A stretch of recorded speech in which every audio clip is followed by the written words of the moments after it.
কবরের আযাব যদি আল্লাহ মানুষকে দেখাই তোরে যুবক, রাতের বেলা কবরের পাশ দিয়া তুমি যাও, দিনের বেলাও কেউ কবরের পাশ দিয়া ডরে যাইতো না। কবর যতদূর দেখা যায় এত দূরের ভিতরে কেউ বাড়িঘর বানাইতো না। কবরের আযাব যদি আল্লাহ দেখাইতো, সন্তান খাইতে বসলে খাইতে পারতো না, গলার মধ্যে যে ভাত আটকে যাইতো। হায় রে, আমার আম্মা কবরে আগুনে জ্বলতেছে, আমার আব্বার কবরের মধ্যে আযাব হইতেছে। এই দৃশ্য যদি সন্তান দেখতো, সন্তানের তখন খাওয়া খাদ্য কিছুই তার চলতো না, দুনিয়াদারি বন্ধ হয়ে যাইত, দুনিয়ার নিজাম উল্টা পাল্টা হয়ে যাইত। এজন্য আল্লাহ পাক মানুষের চোখের আড়াল করে রাখছে কবরের আযাব। আল্লাহ মানুষকে আল্লাহ কবরের আযাব দেখায় না, বুঝতে দেয় না। নবীকে আল্লাহ দেখাইছে, আল্লাহ পাক নবীরে দেখাইছে। নবী যে দেখতেছেন এই কবরের ভিতরে আযাব হইতেছে একজন যুবকের। আল্লাহ নবী রহমতের নবী, মায়ের নবী কই সাহাবীরা, এই কবরের ভিতরে যুবকের আযাব। আমি নবী রহমতের নবী, মায়ার নবী, উম্মতের দরদী নবী, কান্ডারি নবী, আমি যুবকের জন্য আল্লাহর কাছে একটু সুপারিশ করব, আযাবটা যেন আল্লাহ পাক তার বন্ধ করে দেয়। তোমরা আমার সাথে শুধু আমিন আমিন বলবা। নবীজি হাত উঠাইলেন। এইবার সাহাবায়ে কেরাম তারা নবীর সাথে হাত উঠাইলেন। নবীজি হাত উঠে কান্দে আর কই, নবী আল্লাহ গো, ও মালিক, এই কবরের ভিতরে একটা যুবকের আযাব হইতেছে, তুমি তো আমার অন্তর চোখে দেখাইছো। আল্লাহ দেখাইছো যখন, হাত তোমার দরবারে উঠাইছি, আমি রহমতের নবী, তার জন্য একটু সুপারিশ না করে যাইতে পারি না। আল্লাহ তুমি একটু দয়া করে তার আযাবটা বন্ধ করে দাও। আল্লাহ আমার হাত উঠাইলাম। নবী যখন দোয়া করছে, সাহাবীরা আমিন বলছে, কিন্তু আযাব বন্ধ হয় না। নবীজি আবার হাত উঠান, মালিক দয়া করে যুবকের আযাবটা তুমি বন্ধ করে দাও গো, মালিক তুমি আযাবটা বন্ধ করে দাও। সাহাবায়ে কেরাম আবারও আমিন বললেন। আল্লাহ তুমি কবুল করো। আমিন অর্থ আল্লাহ তুমি কবুল করো, কিন্তু আল্লাহ পাক আযাব বন্ধ করে না। আবারও নবী হাত উঠাইলেন, তিনবার নবী সুপারিশ করলেন, সাহাবায়ে কেরাম আমিন বললেন, অথচ যুবকের আযাব বন্ধ হয় না। এইবার নবী আল্লাহর কাছে জানতে চাই, মালিক আমার হাতের দাম তোমার দরবারে কমে গেছে নাকি? আল্লাহ আমি কোনো ভুল করে ফেললাম নাকি? আল্লাহ আমি হাত উঠাইতে দেরি হয়, তোমার দরবারে কবুল হতে তো দেরি হয় না। অথচ এই যুবকের জন্য একবার নয়, দুইবার নয়, তিনবার তোমার কাছে হাত উঠাইছি, অথচ যুবকের আযাব বন্ধ হয় না। আল্লাহ আমার হাতের দাম কি কমে গেছে? আল্লাহ কয় না বন্ধু, তোমার হাতের দাম কমে নাই রে দোস্ত, তোমার হাতের দাম কমে নাই। এই যুবকের মা এখনো দুনিয়ায় জীবিত, মার কলিজায় অনেক ব্যথা, মার কলিজায় অনেক ব্যথা, মারে খুব কষ্ট দিয়েছে। মরণের সময়টা তো মায় তারে মাপ দিছে না, এমন ব্যথা মারে দিছে, এমন নির্যাতন মারে করছে, এমন মায়ের মারে মারছে, মরণের সময়টা তো মায় তারে মাপ দেয় নাই। এজন্য আমি আল্লাহ সিদ্ধান্ত নিয়েছি, মা যতক্ষণ পর্যন্ত এই যুবকরে মাফ না করবে, আমি আল্লাহ তোমার সুপারিশটাও কবুল করব না। দ্বীনের নবী, মায়ার নবীর চোখ দিয়া দর দর করে পানি পড়ে। নবী যে কান্দে আর কইরে, দুনিয়ার যুবকের দল, এর সন্তানের দল, কেমনে তোরা মার গায়ে হাত উঠাও, কেমনে তোরা বাপের সামনে চোখ লাল করে কথা কও, কেমনে তোমরা বাপ মার সাথে গরম হয়ে কথা কও। আমি নবী মা পাইছি, কিন্তু ছোট কালেই মা মারা গেল। আমি নবী বাবা পাই নাই, বাবার আদর কেমন আমি নবী তা জানি না, জানি না। আব্বু ডাকের ভিতরে কত মজা আমি নবী বুঝলাম না। নবীর সামনে যখনই কোনো ছোট বাচ্চায় আব্বু কইয়া বাপরে ডাক দিত, আমার নবীর চোখ দিয়ে দর দর করে পানি পড়তো। নবী কাঁদতেন আর বলতেন, মালিক আমি তো জীবনে আব্বা ডাকতে পারলাম না, আমি তো জীবনে আব্বু ডাকতে পারলাম না গো মালিক। আল্লাহ পাক কই, বন্ধু জন্মের পরেই যাতে তোমার জবান থেকে আল্লাহ ডাক বের হয়, এজন্য আমি জন্মের আগেই বাবা নিয়ে গেছি। কারণ তোমার জীবনে তায়েব আসবে, তোমার জীবনে উহুদ আসবে, তোমার জীবনে বদর আসবে, তোমার জীবনে অনেক অনেক নির্যাতনের ঘটনা আসবে। ওই সময়ে কেউ তোমার পাশে থাকবে না, বাবাও তোমার পাশে থাকবে না, থাকবো আমি আল্লাহ। এজন্য জন্মের পর কথা যখন বলবা সবার আগে যেন আমি আল্লাহর নাম বের হয়, যেন আল্লাহকে ডাকো, আব্বা ডাক যেন আগে বের না হয়। এজন্যই আমি আল্লাহ জন্মের আগে বাপ নিয়ে গেছি। আওয়াজ দিয়া কো না সুবহানাল্লাহ, আর জোরে সুবহানাল্লাহ। নবীজির চোখ থেকে দর দর করে পানি পড়ে, নবী কান্দে আর কই, যুবক কেমন কামটা তুই করলি রে, মারে কান্দায় গেলি, মা এখনো দুনিয়া জীবিত। এই যুবক, কত সন্তান দুনিয়াতে আমরা এমন দেখি, বাপ মা জীবিত থাকলেই বাপ সন্তান মারা যায়। দুনিয়া আসার সময় সিরিয়াল মেনটেন হয়, আগে বাবা আসে এরপরে সন্তান আসে। কিন্তু বাবা যুবক দুনিয়া থেকে বিদায় নেওয়ার সময় কে আগে যায় কেউ জানে না রে। বাবার আগে ছেলে যায় নাকি দাদার আগে নাতি যায় কেউ জানে না, কেউ জানে না কে আগে যায় কেউ জানে না। এই জমিনে বাবার কাঁধে যখন সন্তানের লাশ উঠে, পৃথিবীতে এর চেয়ে ভারী কোনো বোঝা হয় না। যেই বাবা সন্তানের লাশ কাঁধে লইয়া কবরে যায়, এত বড় ভারী বোঝা জমিনে আর হয় না। এজন্য আমার নবী, রহমতের নবী, মায়ার নবী, তিনি কান্দেন। যুবক আগে মারা গেছে, ছেলে আগে চলে গেছে, মা এখনো দুনিয়ায় জীবিত আছে, কিন্তু মার কলিজার মধ্যে ব্যথা। দুনিয়ায় থাকতে মারে কষ্ট দেয়া গেছে, বাবারে কষ্ট দেয়া গেছে, বাপ মার কলিজার ভিতরে ব্যথা রইছে, মাপ নেই, বাবার কাছ থেকে মাপ নেই, মারে খুশি কইরা কবরে যায় নেই। এজন্য আল্লাহ কয়, না না বন্ধু, তোমার সুপারিশটাও আমি আল্লাহ কবুল করব না যতক্ষণ পর্যন্ত তার মা তারে মাফ না দিবে। এ আল্লাহর গোলাম, কে কবরে আগে যায় কেউ জানি না। মার কলিজায় বেতারে আঘাত দিয়া রাখছো, বাবার কলিজায় তুমি আঘাত দিয়া রাখছো। আজ যদি তোমার মরণ হয়, কাল যদি তোমার মরণ হয়, বাবার কলিজায় ব্যথা যদি থাকে, মার কলিজায় আঘাত যদি থাকে, যুবক পৃথিবীর এমন কোনো শক্তি নাই তোমারে আল্লাহর কাছে মাফ করাইতে পারে। আব্দুল কাদের জিলানী, মঈনুদ্দিন চিশতির মতো হাজারো আব্দুল কাদের জিলানী যদি ঘরে দাওয়াত কইরা খাওয়াও, আর তারা যদি তোমার জন্য দোয়া করে, আল্লাহ দোয়া কবুল করবে না।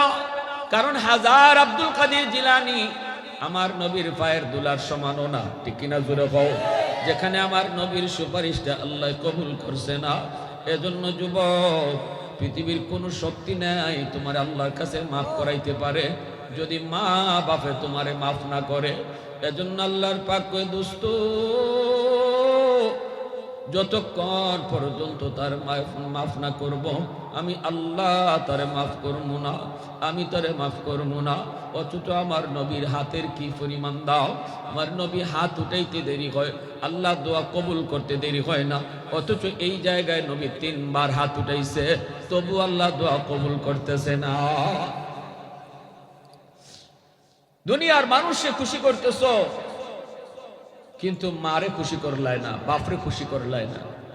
সারা দুনিয়ার মানুষ যদি তোমার উপর খুশি থাকলে আল্লাহ খুশি হবে না। কারণ রাসূল বলেছে, রাদার রাব্বি ফি রাদাল ওয়ালিদাইন ওয়া সাকাতুর রাব্বি ফি সাকাতিল ওয়ালিদাইন। বাপ মা খুশি থাকলে আল্লাহ খুশি, বাপ মা নারাজ হলে আল্লাহ নারাজ। আমার ভাইরা বন্ধুরা, তাবুক যুদ্ধ থেকে নবীজি আসতেছেন। আলী রাদিয়াল্লাহু তাআলা আনহুর উরাতে নবী ঘুমালেন। নবী বলতেছেন, আলী আমি একটু বিশ্রাম নিব, তোমার উরাতে আমি নবী একটু মাথা রাখলাম। আলী রাদিয়াল্লাহু তাআলা আনহু উরাতে নবীজি একটু মাথা রেখে বিশ্রাম নিলেন। আলী রাদিয়াল্লাহু তাআলা আনহু আসরের নামাজটা তিনি পড়েন নাই। মনে মনে ভাবতেছেন, নবী ঘুম থেকে উঠলে অথবা নবী বিশ্রাম থেকে শেষ করলে আমি আসরের নামাজটা পড়ে নিব। কিন্তু নবীজির চোখ লেগে গেল, আল্লাহর নবীর চোখ লেগে গেল। আলী রাদিয়াল্লাহু তাআলা আনহু চিন্তায় পড়ে গেলেন, সূর্য তো লাল হয়ে গেছে, একটু পরে সূর্য ডুবে যাবে। নবীজি চোখ যদি না খুলে তাহলে তো আমার আসরের নামাজ কাজা হয়ে যাবে। এখন কি আমি নবীরে ডাক দিমু নাকি আমার নামাজ কাজা করে হয়ে যাবে? আলীর মন আলীকে ডাক দিয়া কই, না রে আলী, তোর নামাজ কাজা হয়ে যাক, তবু দু জাহানের বাদশার ঘুম ভাঙ্গাবি না। দু জাহানের বাদশা তোর উড়াতে ঘুমায়, আমার নবীর ঘুম ভাঙায় নবীর কষ্ট দিবি না, নামাজ কাজা হয়ে যাক। সূর্য ডুবে গেল, আলী নবীর ডাক দিলেন না, নবীজির ঘুম ভাঙলো। নবীজি চাইয়া দেখেন আলীর চেহারাটা অনেক পেরেশান। নবী ডাক দেয়া কয়, আলী এত পেরেশান কেন? আসরের নামাজ কি তুমি পড়ো নাই? আলী কই, নবী গো, সূর্য ডুবে গেছে, আমি তো ভাবছি আপনি একটু পরে উঠে যাবেন, কিন্তু না না, আপনার চোখ লেগে গেল। নবী বলতেছেন, আলী আমারে ডাক দিলায় না কেন? আলী বলতেছে, ইয়া রাসূলুল্লাহ, ঘুম ভাঙ্গালে আপনার কষ্ট হবে, এজন্য আমি আপনার ঘুম ভাঙ্গাই নেই। নবীজি এবার হাত দুইটা উঠায় দিছে। শুনেন আমার নবীর হাতের কি দাম। নবীজি হাত দুইটা উঠায় দিছে, উঠায় কয়, আল্লাহ, আমার আলীর নামাজ কাজা হইছে নিজের দোষে না, তোমার বন্ধুর আরামের কারণে। আল্লাহু আকবার। তোমার বন্ধুর আরামের কারণে তার নামাজ কাজা হইছে, নিজের দোষে নামাজ কাজা করে নাই। আল্লাহ হাত দুইটা উঠায় দিছি, তোমার ডুবন্ত সূর্য তুমি আবার আকাশে উঠাও, সূর্য আবার আকাশে উঠাও, যেন আমার আলী টাইম মতো নামাজ পড়তে পারে। নবীর হাত উপরে থাকতে থাকতে আল্লাহ পাক ডুবন্ত সূর্য আবার আকাশে উঠায় দিছে। আওয়াজ দিয়া কও সুবহানাল্লাহ, আরো জোরে সুবহানাল্লাহ। तकबीर में कलमा में नमाजों में अज़ा में, तकबीर में कलमा में नमाजों में अज़ा में, है नाम इलाही से मिला नाम मोहम्मद, है नाम इलाही से मिला नाम मोहम्मद। फरमाते ही आदम को मुझे कुंदतरी में लकहा हुआ तो बाब मिला नाम मोहम्मद, लकहा हुआ तो बाब मिला नाम मोहम्मद। महबूब ने कहा सल्ली अला नाम मोहम्मद, आकों की जिया दिल की जिला नाम मोहम्मद, आकों की जिया दिल की जिला नाम मोहम्मद। মুসলমানের আওয়াজে কো আল্লাহু আকবার। দেখেন নবীজির হাতের কত দাম, কত দাম। কিন্তু এই জায়গায় নবীজি তিনবার হাত উঠাইছেন, অথচ আল্লাহ পাক নবীর দোয়া কবুল করে না, নবীজির সুপারিশ আল্লাহ কবুল করে না।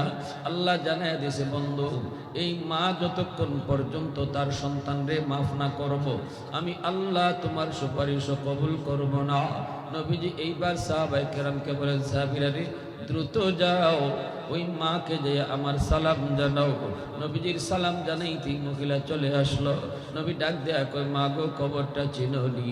মহিলা কয়, নবী গো, চিনি, এটা আমার ছেলের কবর।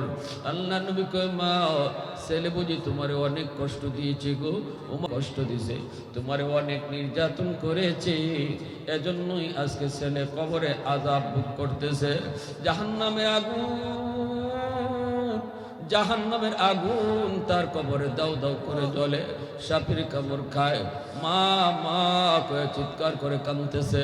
আল্লাহ আমারে অন্তর চোখে দেখাইছে গো মা, আমি ওই যুবকের জন্য একবার নয়, দুইবার নয়, তিনবার আমি সুপারিশ করেছি, কিন্তু আল্লাহ তার আমার সুপারিশটা কবুল করে না, তার আযাবটা আল্লাহ বন্ধ করে না। আল্লাহ আমারে সাফ সাফ জানাই দিছে, মাগো, তুমি যতক্ষণ পর্যন্ত তারে মাফ না করবা, আল্লাহ পাক তার আযাব বন্ধ করবে না।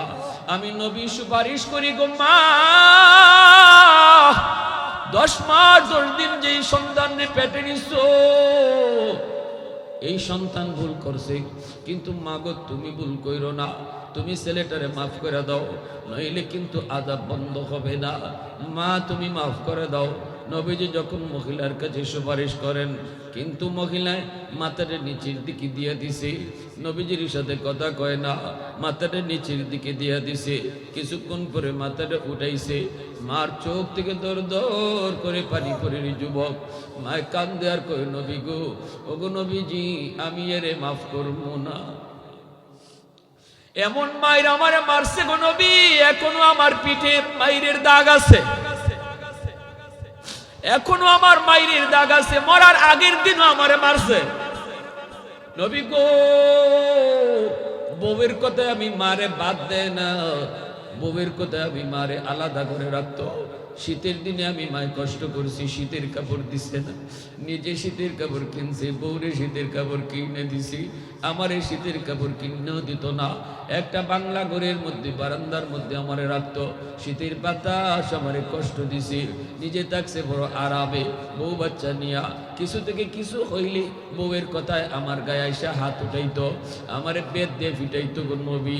এখনো আমার পিঠে তার মাইরের দাগ আছে, আমি এরে মাফ করবো না, মাফ করবো না, মাফ করবো না। এই বইলা যখন মা কান্দে, আমার নবী চোখের পানি জড়ায় কান্না করে। সাহাবায়ে কেরাম তারাও কান্না করেন। আল্লাহ নবী আল্লাহর কাছে কয়, মালিক, মার কলিজাটা অনেক শক্ত হয়ে গেছে, কলিজাটা পাথর হয়ে গেছে, সন্তানের কষ্টের কারণে, জুলুমের কারণে, নির্যাতনের কারণে। ও মালিক, এখন আমি কি করব গো? কেমনে ওই যুবকের আযাব বন্ধ করাবো? মায় যদি মাফ না করে, তুমি তো তার আযাব বন্ধ করবা না। এখন আমি কি করব গো মালিক? আমি তো রহমতের নবী, দয়ার নবী, উম্মতের কান্নারি নবী, আমি এই যুবককে এই অবস্থায় কবরে রাইখা কেমনে যাই? ও মালিক, আমি তোমার কাছে হাত উঠাইলাম, আরেকটা সুপারিশ করি। আল্লাহ, তুমি আমাকে যেইভাবে কবরের আযাব দেখাইছো, এইভাবে তার মারও তুমি দেখায় দাও। কারণ আমি নবীর মন বলে, মায় যদি কবরের আযাবটা নিজের চোখে দেখে, তাহলে মার দিল নরম হয়ে যাবে। বিদেশ বাড়িতে সন্তান যদি বিপদে পড়ে, সবার আগে মায় টের পায়, ঠিক কিনা যুবক? আওয়াজ দিয়া কও। বিদেশ বাড়িতে সন্তান যদি মারা যায়, সবার আগে মার কলিজায় খবর হয়ে যায়। এটা হলো সন্তানের সাথে মার রক্তের বাঁধন।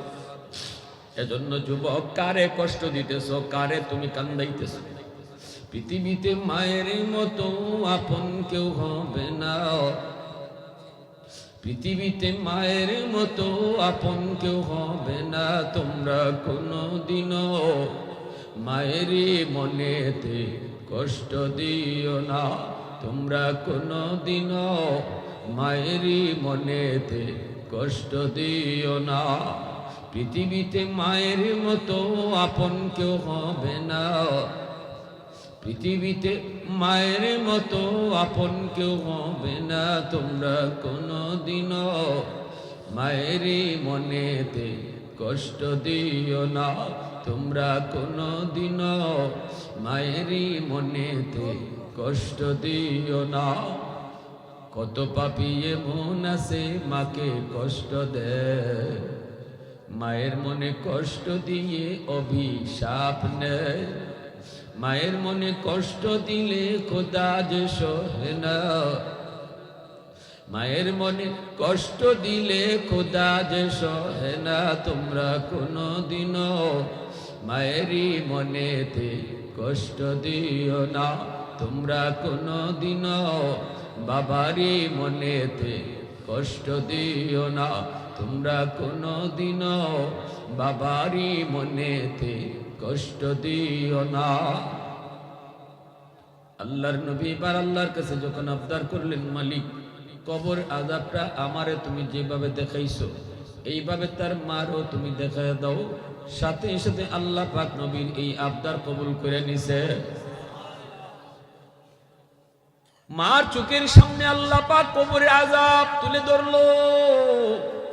এতক্ষণ শুধু নবী তিনি আযাবটা দেখতেছিলেন, এখন মায়ও দেখতেছে। মায় দেখতেছে ছেলে আগুনে ফুটতেছে, সাপের কামড় খাইতেছে, আর মা মা কয়ে চিৎকার করে কাঁদতেছে, আর কয়, মা গো, ও মা, আমি বুঝি না, মা গো, তুমি আমার মাফ করো। সাপে কামড়ায় আর কয়, তুই মারে কষ্ট দিছ, এজন্য আমি তোরে কামড়াইতেছি। আগুনে ফুটতেছে আর আগুনে কয়, মারে কষ্ট দিছ, এজন্য আমি আগুনে তোরে ফুরাইতেছি। যুবক কান্দে আর কয়, মা মা, ও মা, আমি বুঝি নাই, মাফ করো। ওই আওয়াজটা যেই মাত্র মার কানে এসে পৌঁছলো, আর মা নিজের চোখে সন্তানের কষ্ট দেখলো, সাথে সাথে মার দিল নরম হয়ে গেছে। কারণ পৃথিবীতে মা বাবা সন্তানের কষ্ট কোনোদিন সইতে পারে না, নিজে কষ্ট করতে রাজি, সন্তানের কষ্ট সইতে পারে না। আমি এমনও দেখেছি কত অসুস্থ সন্তানের মাথার পাশে বৈশা মায় কানছে আর কইছে, মালিক আমার হায়াতটা আমি আমার সন্তানরে দিয়া দিলাম, আল্লাহ আমার সন্তানরে তুমি সুস্থ করে দাও। কত বাবা সন্তানরে কান্দে লইয়া ডাক্তারের কাছে দৌড়াইছে আর কইছে, মালিক আমার হায়াত আমি আমার সন্তানরে দিয়া দিলাম, আল্লাহ তুমি আমার সন্তানের হায়াতটা বাড়ায় দাও। মা বাবা নিজের হায়াত সন্তানরে দিয়া দিতে রাজি আছে, তবুও সন্তানের সুস্থতা চায়। এজন্য মায় যেই মাত্র দেখছে সাথে সাথে মায় কয়, নবী গো আমি মাফ করে দিছি। রাশিয়ার একটা বিল্ডিং ধইসা পড়ল, ছোট্ট একটা শিশু সহ মাকে 21 দিন পরে বিল্ডিং এর নিচ থেকে উদ্ধার করলো। ছোট্ট দুধের বাচ্চা আর মা দুইজনে 21 দিন পরে উদ্ধার করছে। মাটা কঙ্কালের মতো হয়ে গেছে, হাড্ডি খাড্ডি দেখা যায়। পত্রিকার মধ্যে আইসেরি যুবক এইবার যখন হাসপাতালে ভর্তি করছে, ট্রিটমেন্ট চলছে, মাও সুস্থ হয়েছে, বাচ্চাটাও সুস্থ হয়েছে, কিন্তু ডাক্তাররা দেখে মার একটা আঙ্গুলের মাথাও নাই, প্রতিটা আঙ্গুলের মাথা কাটা। ডাক্তাররা জিজ্ঞাসিল, মা গো আঙ্গুলগুলির মাথা তুমি কেমনে কাটছো? মা চোখের পানি ফেলা কয়, আমার দুধের বাচ্চারা যখন আমার বুকের দুধ পাইতো না, এক পর্যায়ে যখন আমার বুকের দুধ শুকায় গেছে, তখন আমি আমার বাচ্চাটারে বাঁচাইবার লাগি আমার আঙ্গুলের মাথাটা দাঁত দিয়া কামড় দিয়া কাটতে লাইছি, আর রক্ত বাইরিত, এই রক্তটা আমার বাচ্চারে খাওয়াইছি। প্রতিটা আঙ্গুলের মাথা কাটটা রক্ত খাওয়ায়া খাওয়ায়া বাচ্চারে বাঁচাইছে মা। এ যুবক, কার কলিজায় ব্যথা দিতেছো? কারে না খাওয়ায় রাখছো? কারে তুমি কষ্ট দিতেছো? জানো না আমার আল্লাহ কতটা নারাজ হয়? কুরআনুল কারীমের ভিতরে আল্লাহ পাক কোরআনে যত জায়গায় আল্লাহ তার নিজের হকের কথা কইছে, সবটা জায়গায় আল্লাহ বাপমার হকের কথা আলাদা উল্লেখ করছে। কইছে আমার হক আদায় করো, বাপমার হক আদায় করো। আনিশ করিলি ওয়ালি ওয়ালিদাই, আমি আল্লাহর শুকরিয়া আদায় করো, বাপমার শুকরিয়া আদায় করো, কারণ আমি আল্লাহ তোমার খালিক। আমার হক আদায় করবা আমি তোমার খালিক হিসাবে, আর বাপমার হক আদায় করো, কারণ বাপমার উসিলায় তুমি দুনিয়া দেখছো। এই বাপমা যদি তোমার সম্পদ নাও দেয়, এই বাপমা যদি তোমার সাথে আচরণ খারাপ করে, এই বাপমা যদি তোমার ভালো নাও পায়, তবুও তুমি বাপমার সাথে ভালো আচরণ করো। এটা আল্লাহ পাকের নির্দেশ। শুধুমাত্র মা হওয়ার কারণে, বাবা হওয়ার কারণে, আর কোনো কিছু যদি তোমার নাও দেয়, তবুও বাপমা তোমার কাছ থেকে ভালো আচরণ পাও না, কারণ এই বাপমার উসিলায় তুমি দুনিয়া দেখছো। এমনকি নবী বলেছেন, মা বাপ যদি অমুসলিম হয়, কাফির হয়, তবুও বাপ মার সাথে ভালো আচরণ করা লাগবে। বাপ মা যদি কাফির হয়, তবুও বাপ মার সাথে ভালো আচরণ করা লাগবে, মা হওয়ার কারণে, বাবা হওয়ার কারণে। এজন্য বলি যুবক, আব্দুল কাদের জিলানী তোমার ঘরে আইসা দোয়া করলে দোয়া কবুল হবে কি হবে না কোনো গ্যারান্টি নেই, কিন্তু নবী কয় ভাঙ্গা করে বইসে যদি মায় হাত উঠায়, বাবায় হাত উঠায়, এই দোয়াটা তোমার জন্য কবুল হবে। নবী বলেছেন 100% গ্যারান্টি। আওয়াজ দিয়া কও না সুবহানাল্লাহ, আর জোরে সুবহানাল্লাহ। যেই মাত্র মায় মাফ করে দিছে, নবী দেখতেছেন কবরের আযাবটাও আল্লাহ যুবকের মাফ করে দিছে। আল্লাহু আকবার, জোরে কও। এজন্য বলি যুবক, মায়ার নবী, দয়ার নবী বলছেন, জাননি একটা কবিরা গুনাহ আছে এমন, এই গুনাহটার শাস্তি আল্লাহ দুনিয়াতে নগদ দেয়। উকুকুল ওয়ালিদাইন ফাইন্নাহু ইউআজ্জালু লিসাহিবিহি ক্বাবলাল মামাত। সেটা হলো বাপ মার সাথে বেয়াদবি করা, বাপ মারে কষ্ট দেওয়া, বাপ মার সাথে খারাপ আচরণ করা। এই গুনাহটার শাস্তি আল্লাহ দুনিয়াতে নগদ দিলাইব, নগদ। মরার আগে আগে সন্তানদের আল্লাহ নগদ দিব। তোমার সন্তান তোমার সাথে এমন খারাপ আচরণ করব, আজকে তুমি সন্তান, আগামীকাল তুমি হবে বাবা, তোমার সন্তানও তোমার সাথে এমন খারাপ আচরণ করব, আর তুমি আজকে বাপ মার সাথে যত ভালো আচরণ করবা, আগামীকাল তোমার সন্তানও তোমার সাথে ভালো আচরণ করব। আমার ভাইরা, বন্ধুরা, যুবক, করাচির হযরত হাকিম আখতার সাহেব রাহিমাহুল্লাহ, বহুত বড় আল্লাহর ওলি, করাচির জামে মসজিদে নামাজ পড়েন, দেখতেছেন একটা যুবক বড় সুন্দর করে নামাজ আদায় করলো। এই যুবকের ডান হাত কাপড় দিয়ে পেঁচানো। যৌবনের ইবাদত যুবককে আল্লাহর ওলি বানায়। যুবক নামাজ পড়ে, বুড়া মানুষও নামাজ পড়ে, দুইজনের নামাজের ভিতরে আসমান জমিন তফাৎ। যুবকের সেজদা যদি এক পাল্লায় রাখা হয় আর হাজারো বুড়া মানুষের সেজদা যদি এক পাল্লায় রাখা হয়, যুবকের সেজদার পাল্লা ভারী হয়ে যাবে। আল্লাহ নবী বলেছেন লা ওয়ারাকাল কাফি আও কামা ক্বালা নবী আলাইহিস সালাম। যার সুযোগ ছিল, শক্তি ছিল, ক্ষমতা ছিল গুনাহ করার, এরপরও যেই গুনাহ করে না, শক্তি ছিল গুনাহ করার এরপরও গুনাহ করে না, সুযোগ ছিল গুনাহ করার এরপরও গুনাহ করে না, নবীজি বলেন সে যৌবনে ওলি হয়ে যায়।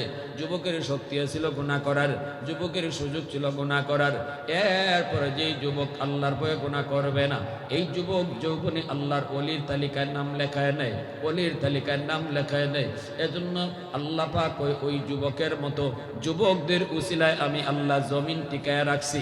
আসমান আসমানের জায়গায়, জমিন জমিনের জায়গায়। নতুবা এই জমিন বহু আগে মানুষে ধ্বংস করে দিত, আসমান বহু আগে মানুষে ধ্বংস করে দিত, সাগর মহাসাগর মানুষকে ডুবাইয়া দিত।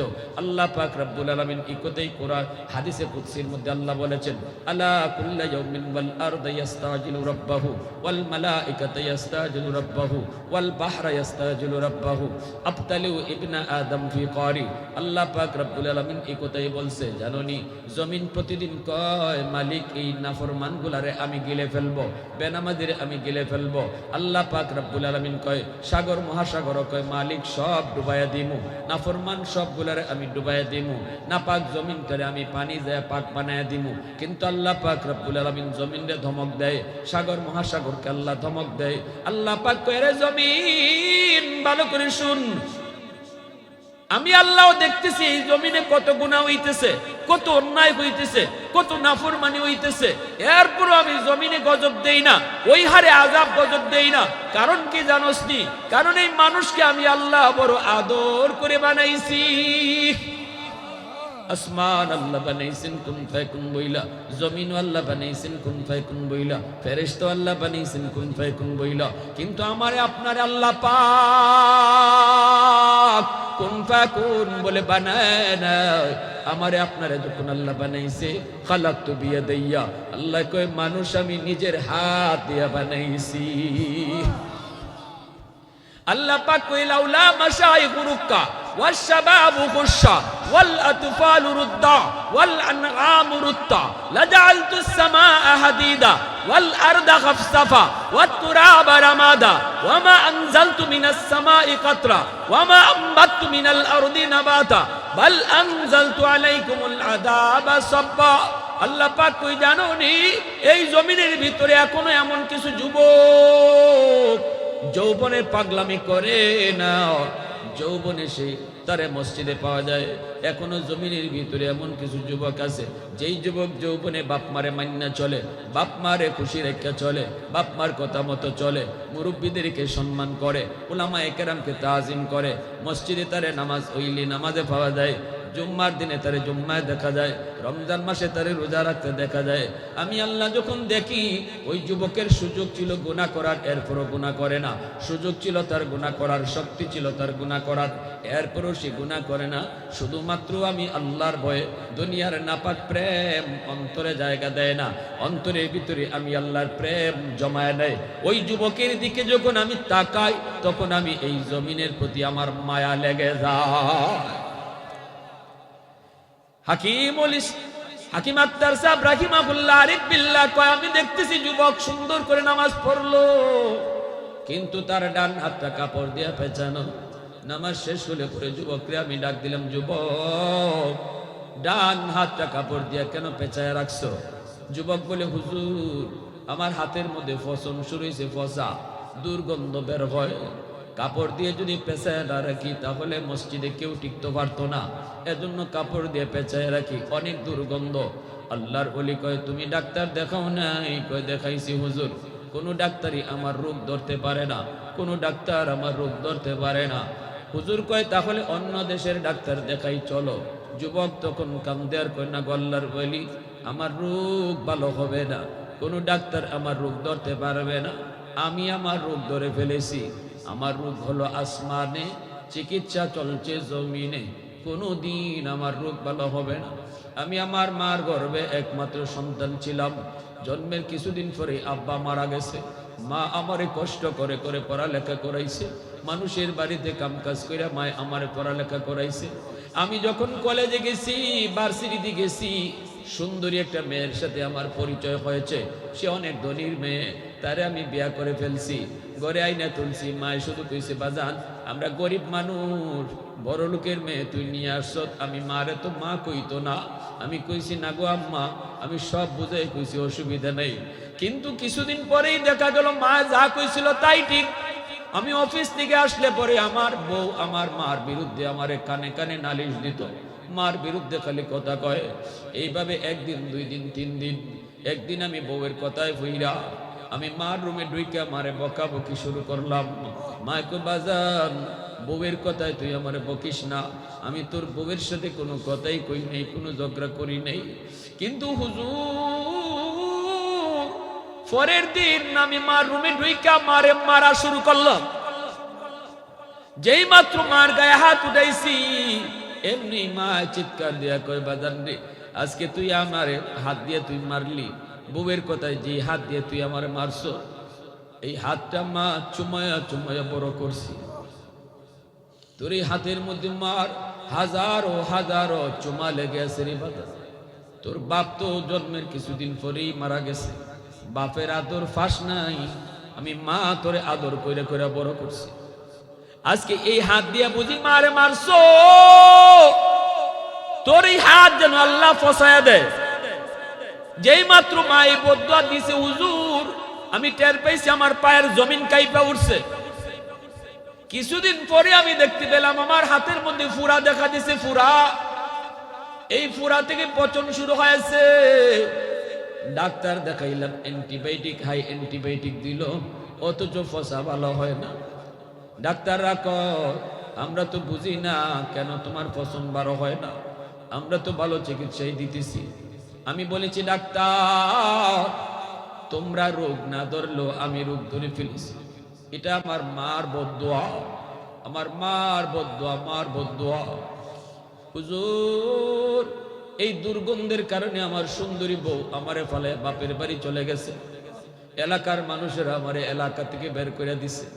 এখন আমি দেশে দেশে ঘুরি, মসজিদে মসজিদে আল্লাহর ঘরে ফিরে কান্দি। দুনিয়াতে আমার কেউ নাই, কেউ নাই। যেই মা ছিল এই মারে কষ্ট দিছি, মারছি। হুজুর, আল্লাহ আমারে মাফ করব, আল্লাহ আমারে মাফ করবনি। হাকিম আক্তার সাহেব রাহিমাহুল্লাহ কই, যুবক, আবু দাউদ শরীফের একটা রওয়ায়াত আছে, মান যারা কবর আবাওয়াইহি ফি কুল্লি জুমাতিন গুফিরা লাহু কুতিবা বাররান। জুম্মার দিন যদি বাপ মার কবর জিয়ারত করে কোন সন্তান, এই সন্তানদের আল্লাহ পাক মাফ করে দেয়। জুম্মার দিন কবর জিয়ারত কেউ কোনোদিন ভুলবায় না। এটা কঠিন না সহজ? কারা কারা জুম্মার দিন কবর জিয়ারত করতে রাজি আছো? হাত উঠে আল্লাহরে দেখাও।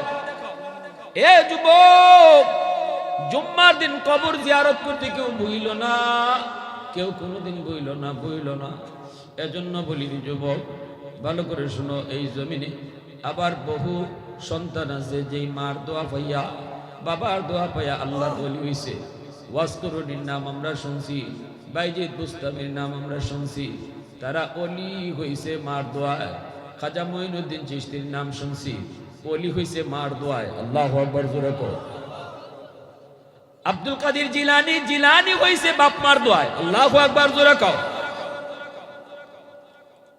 ওয়াসকরুনি আমাদের করণ এলাকায় থাকেন, মার খেদমত করে, মার চোখ নাই, মা অন্ধ। এই মার এলিয়া জঙ্গলে তাকে ওয়াজ করেনি, মানুষেরা পাগল কয় পাগল, সে ওয়াজ করেনি, মার খেদমত করে, মারে তুলায় তুলে খাওয়ায়, মার খেদমত করে, মার লালন পালন করে। শিশুকালে যেই মা তুলায় তুলায় খাওয়াইতো আমারে তোমারে, এই বৃদ্ধ বয়সে মারে ওয়াজ করেনি, তুলায় তুলায় খাওয়ায়। আল্লাহু আকবার, জোরে কর। এইদিকে মায়ের নবী মদিনাতুল মুনাওয়ারা, নবীজি মদিনা, আর ওয়াজ করুনি মদিনায় নবীরে দেখতে যাইতে চায়। কিন্তু মায়ে কয় বাবা তুমি মদিনায় যাবা, নবীরে দেখতে অসুবিধা নাই, এটা তো বড় খুশ খবর, কিন্তু আমি অন্ধ মারে কার কাছে রেখে যাইবা? আমারে কে খাওয়াইব? আমারে কে লালন পালন করব? আমারে কে দইরা দইরা তুলব? আমারে কে দইরা দইরা বাথরুম নিব? আমারে কে তুলে তুলে খাওয়াইব? এই কথা কইতে অস্করণী কয় না গো মা, আমি যাইতাম না, আমি তোমার খেদমত করব।